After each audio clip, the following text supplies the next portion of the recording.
As you heard in that report, the United States has been fighting militants in Yemen. For more on that effort and the chances of success, we're joined once again by Anthony Cordesman, the well-known military analyst at the Center for Strategic and International Studies in Washington. And thank you very much for being with us. A pleasure. So what resources does the American military have in Yemen, and what have they been doing, and are they directly engaged in launching military action?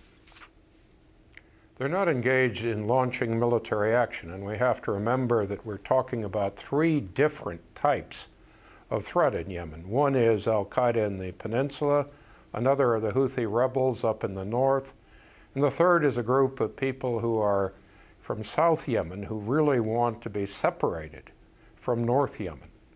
What we do have are very strong advisory teams. They're training the Yemeni in counter-terrorism.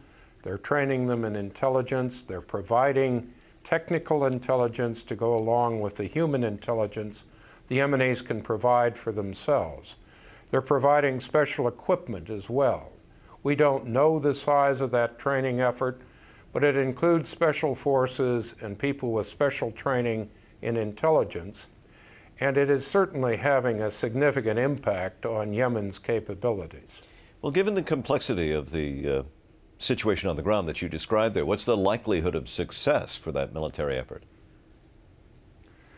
Well, it's very difficult to say because the training is good. The problem is that Yemen's leader has been there a long, long time.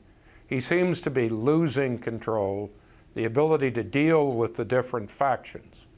Unemployment in the country is so high that people estimate it at around 35% of the labor force. It's running out of oil money. It has very little aid aside from limited Saudi aid. It's one of the first countries in the region to have a real crisis in water, and it has one of the highest birth rates in the world. So bringing stability to Yemen in any form may be a challenge that no amount of military help can really affect.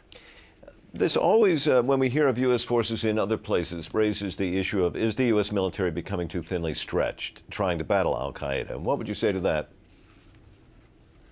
I think certainly it's a strain, but we also have to remember that with the exception of Afghanistan, we're certainly seeing significant cuts in the presence in Iraq. And we're really talking here not about large numbers. We're talking about specialized skills. Trainers, people with the language experts, the culture, the background. We need to remember that today even the non-commissioned officers that go on some of these missions may have a master's degree and the kind of international relations training that produced a diplomat 10 to 15 years ago. So the stress is much more on the talent pool than it is on the numbers. Do you think that there are diplomatic options that should be considered here? There really aren't any diplomatic options here. First, there's no one to negotiate with.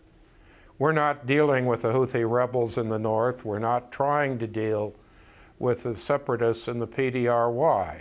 Al-Qaeda in the peninsula is a dedicated ideological group. It's relatively small, but it is so polarized, so extreme, that there's virtually no way to deal with these young men, particularly for Americans who have a different religion, different language, and are almost demonized in al-Qaeda ideology. Anthony Cordesman, as always, we appreciate your insight. Thank you. Thank you.